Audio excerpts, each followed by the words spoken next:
Bismillahirrahmanirrahim. Assalamualaikum warahmatullahi wabarakatuh. Alhamdulillahirabbil alamin. Allahumma shalli wa sallim ala sayyidina Muhammadin wa ala alihi wa sahbihi ajma'in. Rabbi shrah li sadri wa yassir li amri wahlul 'uqdatam min lisani yafqahu qawli. Amin. Amma ba'd.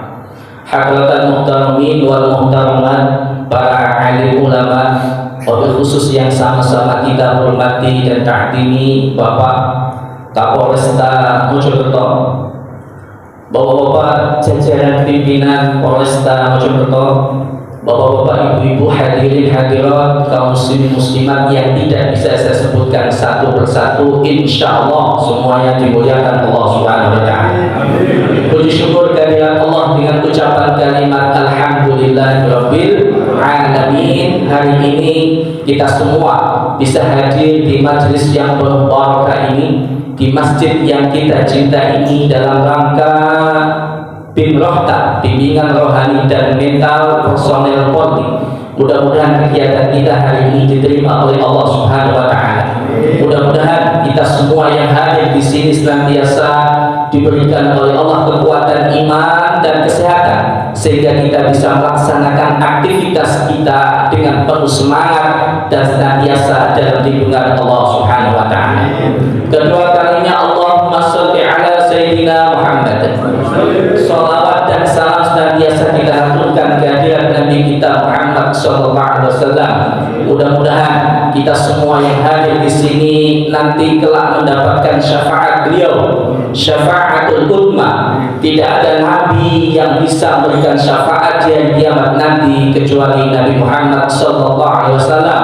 Mudah-mudahan kita semua juga nanti akan dikumpulkan bersama beliau di surganya Allah, sebagaimana sabda Rasulullah, man ahya sunnati faqad ahabbani wa man ahabbani kana ma'i fil jannah. Barang siapa yang menghidupkan sunnahku, sungguh dia mencintaiku, dan barang siapa mencintaiku, dia bersama aku di surga. Amin amin ya rabbal alamin. Bapak-bapak, ibu-ibu, hadirin hadirat, kaum muslimin muslimat yang insyaallah dimuliakan Allah Subhanahu wa Ta'ala. Di antara harapan, keinginan, cita-cita, doa kita sebagai abdi negara adalah ingin sukses dalam pekerjaan kita, ingin sukses dalam karir kita. Betul ya Pak? Kalau misalnya panjenengan ditanya apakah ingin sukses dalam pekerjaan, sukses dalam karir, maka saya yakin semuanya akan menjawab, iya, saya ingin sukses dalam pekerjaan, sukses dalam karir. Itulah kenapa Allah Subhanahu wa Ta'ala memerintahkan kita untuk senantiasa kita giat dalam bekerja, giat dalam pekerjaan kita, giat dalam aktivitas kita, sehingga apa yang kita harapkan, kita cita-citakan, bisa kita capai, bisa kita wujudkan. Akhir ala ma yanfa'uka wasta'in billah wala tu'jis. Akhir ala ma yanfa'uka wasta'in billah wala tu'jis. Semangatlah engkau untuk menggapai sesuatu yang memberikan manfaat kepada engkau. Mintalah engkau kepada Allah dan jangan bermalas-malasan. Dalam hadis yang lain Rasulullah SAW bersabda, "I'mal lidunyaka ka'annaka ta'ishu abadan." Beramallah, bekerjalah kamu atas duniamu seakan-akan engkau hidup selamanya. Bapak Ibu yang dirahmati Allah Subhanahu wa Ta'ala, tatkala kita diberikan oleh Allah kesuksesan, baik itu jabatan dan lain sebagainya, maka jangan pernah melupakan orang yang senantiasa mendukung kita, orang yang senantiasa memberikan support kepada kita, orang yang senantiasa mendoakan kita. Mereka itu adalah ayah dan ibu kita, mereka itu adalah istri dan anak-anak kita. Mustahil hari ini misalnya Pak Dani yang punya jabatan yang luar biasa di Polri bisa sukses ini tanpa doa dari ayah bundanya. Mustahil misalnya Pak Muslih yang hari ini jabatannya Kasubag, mustahil seperti ini tanpa doa dari istri dan anak-anaknya. Maka sebagai abdi negara yang baik adalah bisa memberikan perhatian yang seimbang antara pekerjaan dan keluarganya. Bapak Ibu hadirin kaum muslimin yang insya Allah dimuliakan Allah Subhanahu wa Ta'ala, di antara keberhasilan orang-orang terdahulu yang sukses dalam membina keluarga, baik itu dalam pekerjaannya maupun keluarganya, seperti yang ditampilkan oleh Allah di beberapa ayat, adalah keluarga Nabi Ibrahim alaihissalam. Bapak Ibu yang dirahmati Allah, ketika kita menyebutkan Nabi Ibrahim, maka senantiasa di belakangnya akan ditambahi keluarganya. Misalnya kalau kita baca sholli ala sayyidina Muhammad wa ala ali sayyidina Muhammad kama shallaita ala sayyidina Ibrahim wa ala ali sayyidina Ibrahim. Kenapa Allah tidak menyebutkan kama shallaita ala Adam wa ali Adam, tapi Allah menyebutkan kama shallaita ala Ibrahim wa ala ali Ibrahim? Kenapa Bapak? Kenapa Ibu? Di ayat yang lain, misalnya surat Ali Imran, kalau tidak salah ayat 33, nanti mohon dicek. Allah berfirman, Innallaha astafa Adama wa Nuhan wa ala Ibrahim wa ala Imrana alal alamin. Sesungguhnya Allah memilih Adam, memilih Nuh, memilih keluarga Ibrahim, keluarga Imran melebihi umat-umat yang lain. Kenapa Bapak Ibu? Ini menunjukkan bahwasanya Nabi Ibrahim telah berhasil mendidik keluarganya menjadi keluarga yang saleh, menjadi keluarga yang utuh, bertawakal kepada Allah Subhanahu wa Ta'ala. Kisah ini Bapak Ibu dimulai dari perjalanan spiritual beliau yang diabadikan oleh Allah dalam surat Ibrahim ayat 37. insyaallah Allah berfirman, wa kadzalika nuri Ibrahim malakutas samawati wal ardi wa liyakuna minal muqinin.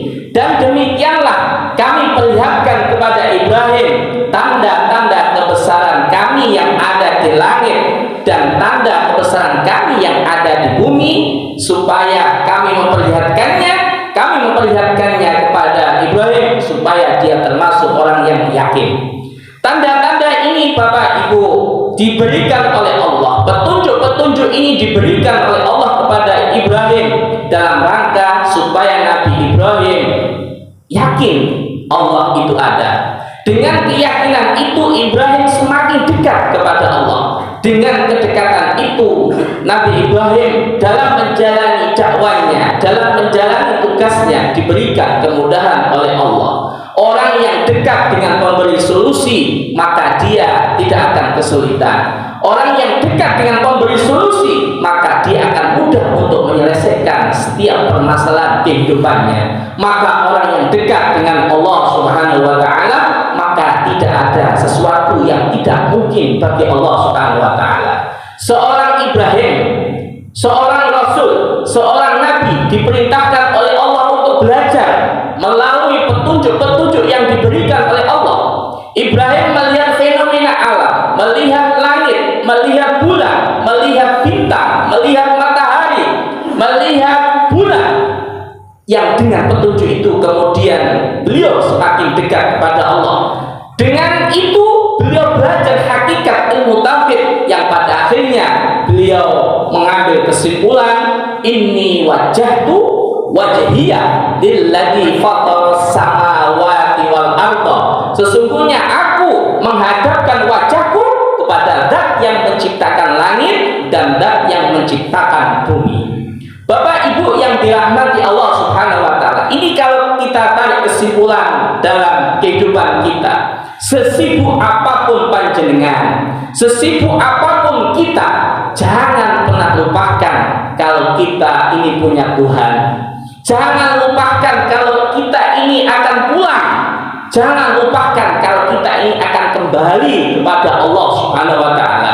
Nabi Ibrahim, seorang nabi, seorang rasul, Abul Anbiya, Khalilullah masih diperintahkan oleh Allah untuk belajar, untuk mendekatkan diri kepada Allah. Apalagi kita, level kita manusia biasa, nabi bukan, rasul bukan, tidak ada jaminan untuk kita surganya Allah, maka seyogyanya kita untuk belajar. Makanya Bapak Ibu, di sela-sela kesibukan panjenengan, kalau bisa kita sempatkan untuk mengikut, untuk terus belajar, terus mengupdate diri, sehingga kita menjadi seorang polisi yang luar biasa. Tapi tidak hanya zahir, tidak hanya batin, tidak hanya keimanan kita, hati kita, tapi juga pikiran kita.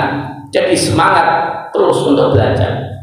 Yang kedua, Bapak Ibu, Nabi Ibrahim alaihissalam tatkala menikah dengan Sayyidah Hajar, istrinya ada berapa Pak? Ada yang bisa menjawab? Istri Nabi Ibrahim? Yang bisa jawab boleh pulang, tidak usah kembali. Ada berapa? Oh banyak ya? 3. Siapa yang jawab 3 tadi? 2 Pak? 4. Berapa Pak? 3. Coba yang nyebut 3 siapa saja Pak? Oh 7. Nabi Ibrahim istrinya ada 2. Yang pertama adalah Sayyidah Hajar, yang kedua adalah Sayyidah Sarah.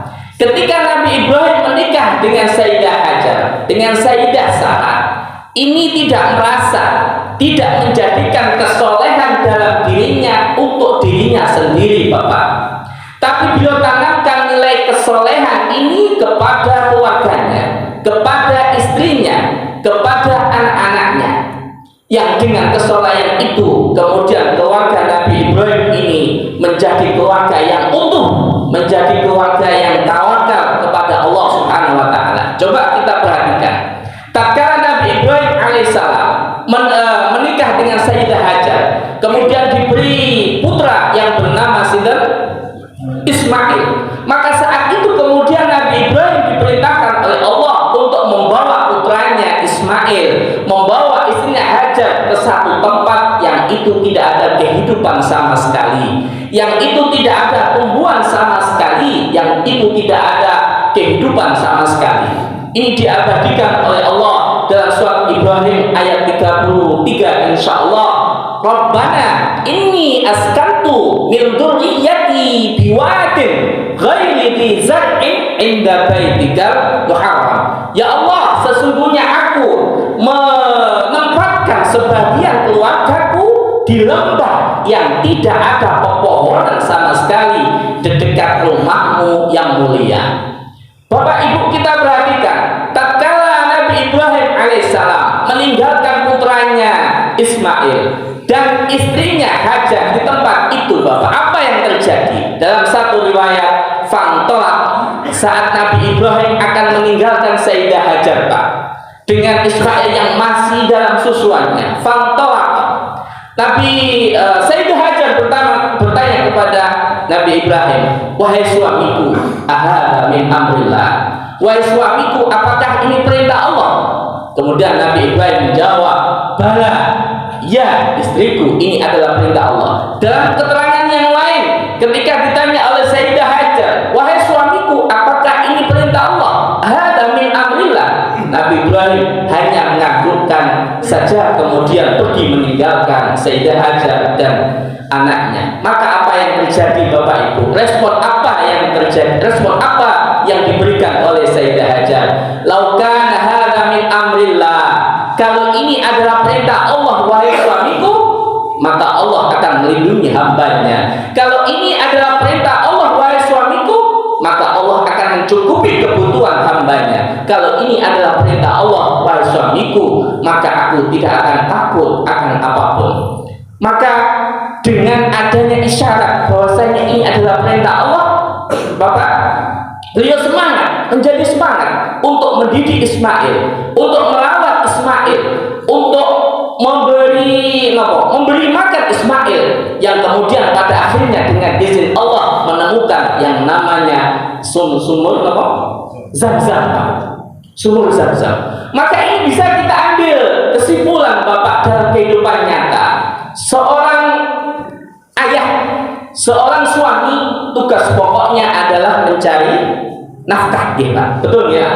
Mencari nafkah. Itu tugas wajib seorang suami, seorang laki-laki mencari nafkah untuk keluarganya. Maka bukannya ketika panjenengan mencari nafkah, ada yang sehari tidak pulang lagi, ada yang sampai 1 minggu, ada yang sampai 1 bulan, ada yang sampai bertahun-tahun dinas di luar kota, Pak. Betul ya Pak ini ya? Maka kalau ini kita tidak tanamkan Pak, dalam diri keluarga kita, dalam diri istri kita, kesalehan, keyakinan bahwasanya itu semuanya adalah perintah Allah, saya yakin Pak, keluarga kita tidak akan kuat Pak. Istri akan rapuh, sehari-hari mungkin akan telepon panjenengan gimana kabarnya dan sebagainya. Panjenengan yang ada di sana juga tidak maksimal dalam bekerja, istri rapuh di rumah. Kalau ini tidak tanamkan Pak sejak dini, maka saya yakin keluarga kita tidak akan bisa utuh. Maka dari itu, sebelum panjenengan pergi bekerja, pergi untuk ikhtiar mencari nafkah, usahakan beri semangat kepada istri kita, beri semangat kepada keluarga kita, bahwasanya apa yang jenengan lakukan, apa yang jenengan laksanakan, itu semuanya adalah perintah Allah Subhanahu wa Ta'ala. Itu semuanya adalah dalam rangka mencari rezeki yang halal. Itu semuanya adalah dalam rangka beribadah kepada Allah Subhanahu wa Ta'ala. Kalau ini kita tanamkan pada diri keluarga kita, maka insya Allah panjenengan bisa bekerja dengan maksimal, istri di rumah juga bisa memberikan support yang luar biasa untuk panjenengan. Yang ketiga, Bapak Ibu, yang bisa kita ambil dari kisah Nabi Ibrahim ini. Nabi Ibrahim dalam satu riwayat ini berasal dari kata Aramik Pak. Aramik itu adalah orang yang suka berdakwah dari satu daerah ke daerah yang lain, dari satu tempat ke tempat yang lain. Kalau kita lihat riwayat, Nabi Ibrahim ini berdakwah ke Palestina, kemudian ke Mesir, kemudian ke Yordan, kemudian ke Sudan dan lain sebagainya. Maka beliau adalah tugasnya berdakwah. Ada yang mengatakan Ibrahim ini dari kata Abu Rahim. Abu artinya bapak, Rahim artinya orang yang kasih sayang. Berarti bapak yang penuh dengan kasih sayang. Maka sesibuk apapun Nabi Ibrahim bertugas berdakwah, menjalankan perintah Allah, menyebarkan ajaran Allah, beliau masih menyempatkan dirinya untuk menjenguk putranya, untuk menjenguk istrinya yang saat itu ada di Mekah, untuk memastikan bahwasanya istrinya, anaknya dalam keadaan yang baik. Bahkan dalam satu riwayat, beliau sempat mencarikan jodoh untuk anaknya, untuk Ismail. Beliau sempat memberikan motivasi kepada Ismail agar senantiasa menjaga ibunya. Maka ini kalau kita tarik kesimpulan dalam diri kita, Pak, sesibuk apapun panjenengan, sedalam apapun aktivitas panjenengan, jangan pernah melupakan perhatian untuk putra putri kita, untuk anak-anak kita, untuk buah hati kita. Walaupun panjenengan bertugas di luar misalnya, tetap kita kasih semangat anak-anak kita, tetap kasih semangat keluarga kita agar mereka menjadi anak-anak yang peka kepada ayahnya, peka kepada ibunya, terutama peka kepada panjenengan selaku ayahnya. Jangan-jangan Pak, ketika jenengan pulang saat bekerja, putra jenengan acuh tak acuh dengan jenengan. Adanya Pak ngoten Pak. Misalnya dengan pulang dari kerja, anaknya asik dengan gadgetnya misalnya, asik dengan TV-nya misalnya, asik dengan mainannya misalnya. Tidak ada kepekaan dalam diri dalam diri hatinya kepada kedua orang tuanya. Kalau ini terjadi Pak, kalau ini bisa kita lakukan Pak, apa yang terjadi? Coba dalam ayat yang lain, wa idh yarfa'u Ibrahimul qawa'ida minal baiti wa Ismailu. Ketika Nabi Ibrahim diperintahkan oleh Allah untuk membangun Ka'bah yang waktu itu hancur pada masa Nabi Nuh alaihissalam. Wa idh yarfa'u, ketika mengangkat batu Pak, batu untuk meninggikan Ka'bah. Ismail ada di sebelah sana ingin membantu beliau. Dalam bahasa Arab, wa idh yarfa'u Ibrahimu wa Ismailu, kalau subjek disandingkan, ada sebuah subjek yang disandingkan, maka porsi keduanya adalah sama. Wa idh yarfa'u Ibrahimu wa Ismailu Ismailu al-qawaida, maka subjek atau porsi keduanya adalah sama. Tapi kalau subjek yang pertama kemudian di belakangnya ada subjek yang lagi, wa id yarfa'u Ibrahimul qawaida wa Ismailu, maka yang punya tugas pokok itu adalah Nabi Ibrahim dan tugas yang lain itu adalah Ismail. Maka tatkala Nabi Ibrahim alaihissalam mau mendirikan Ka'bah, mengangkat batu pijakan yang sekarang kita kenal dengan nama Maqam Ibrahim, itu batu pijakan yang sekarang masih ada di Mekah. Nanti mohon rombongan ke sana Pak di sama-sama atau umroh supaya kita bisa melihat itu.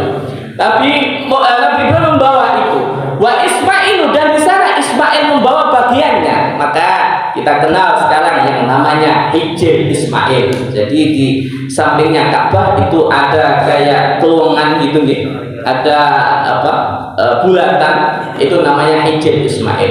Jadi ketika ini bisa kita lakukan, maka kedekatan ayah, kedekatan anak ini menjadi semakin dekat. Maka sekali lagi, sesibuk apa pun panjenengan, jangan pernah lupakan putra putri panjenengan. Bapak Ibu yang dirahmati Allah Subhanahu wa Ta'ala, mungkin itu Pak yang bisa kami sampaikan. Mudah-mudahan ini bisa memberikan manfaat kepada kita. Sekali lagi, mumpung kita masih diberikan kesempatan, panjenengan ini kayak saya lihat masih muda-muda nih Pak.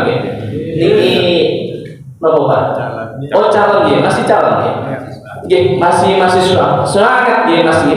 Saya teringat ketika masa saya seusia panjenengan. Semangat Pak. Semangat untuk panjenengan, cari di antara sekian banyak pimpinan ini, cari untuk jadikan motivasi. Misalkan di sini adalah Pak Denny, saya ingin seperti Pak Denny ke depan. Saya Pak Sumar, saya ingin seperti Pak Sumar ke depan, Pak Mukhlis dan lain sebagainya. Jadikan motivasi dari mereka ini.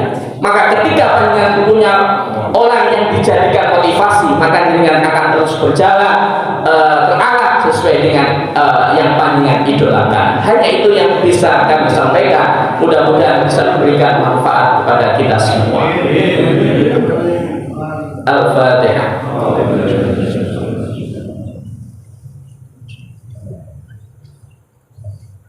Bismillahirrahmanirrahim. Alhamdulillahirabbil alamin.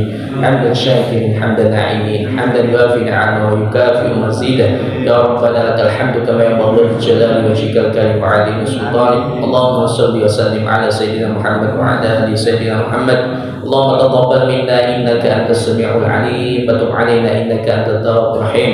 Allahumma a'inna ala dzikrika wa syukrika wa husni ibadatika. Allahumma arinal haqqa haqqa warzuqna ittiba'ah wa arinal batila batila warzuqna ijtinabah. Rabbana la tuzigh qulubana ba'da idh hadaitana wa hab lana min ladunka rahmah innaka antal wahhab. Rabbana hab lana min azwajina wa dhurriyyatina qurrata a'yun waj'alna lil muttaqina imama. Rabbana ighfir lana dhunubana wa liwalidina warhamhum warham kama rabbawna shighara. Rabbana hab lana minas salihin. Rabbana hab lana minas salihin. Rabbana atina fid dunya hasanah wa fil akhirati hasanah wa qina adzabannar. Wa sallallahu ala sayyidina Muhammad wa ala alihi wa sahbihi wasallam. Alhamdulillahi rabbil alamin. Assalamualaikum warahmatullahi wabarakatuh. Salatun salam ala al-Mustafa, rasulun imam binuris safa. Salatun salam ala al-Mustafa.